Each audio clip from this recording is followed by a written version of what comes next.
Hello everyone, welcome to traditional veg food recipes. ఈరోజు మనం అరటి పువ్వు కూర తయారీ విధానం చూద్దాం.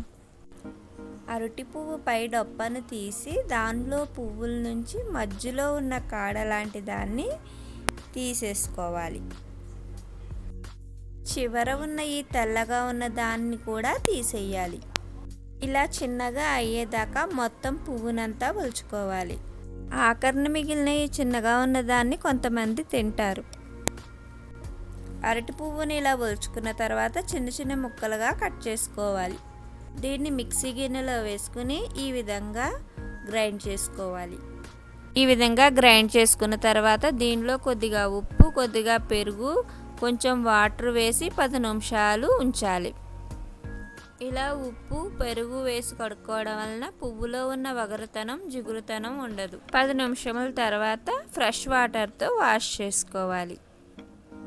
దీన్ని ఈ విధంగా వేరే బౌల్లోకి తీసుకోవాలి. వాష్ చేసి పెట్టుకున్న అరటి పువ్వులో కొద్దిగా వాటర్, కొద్దిగా పసుపు వేసుకుని 10 నిమిషాలు ఉడికించుకోవాలి. ఈ విధంగా ఉడికిన తర్వాత చిల్లు ప్లేట్లో వేసుకుని నీరు లేకుండా వడగొట్టుకోవాలి. ఇది చల్లారేలోపు పోపు రెడీ చేసుకుందాం. స్టవ్ మీద ప్యాన్ పెట్టుకుని 1 స్పూన్ ఆయిల్ వేసుకుని వేరుశనగగుళ్ళు వేసుకుని ఫ్రై చేసుకోవాలి. ఇలా ఫ్రై అయిన తర్వాత వీటిని వేరే ప్లేట్లోకి తీసుకోవాలి.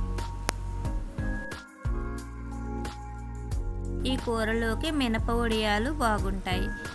కొన్ని మినప వడియాలను ఈ విధంగా ఫ్రై చేసుకుని వీటిని కూడా వేరే ప్లేట్లోకి తీసుకోవాలి.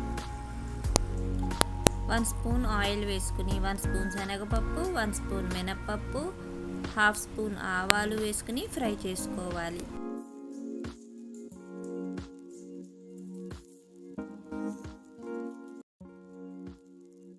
పోపు వేగిన తర్వాత 4 ఎండుమిరపకాయలు, సన్నగా కట్ చేసి పెట్టుకున్న పచ్చిమిరపకాయలు వేసుకుని ఫ్రై చేసుకోవాలి.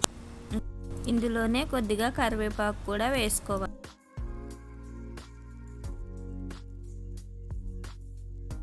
ఈ విధంగా ఫ్రై అయిన తర్వాత మనం ముందుగా వడగొట్టి పెట్టుకున్న అరటి పువ్వును నీరు లేకుండా ఈ విధంగా పొడి పొడిగా అయ్యేలా చేసుకుని వేసుకోవాలి. దీనిలో కొద్దిగా ఉప్పు, పసుపు, ముందుగా వేయించి పెట్టుకున్న వడియాలు, వేరుశనగ గుళ్ళు, కొద్దిగా చింతపండు రసం వేసుకుని కలుపుకోవాలి.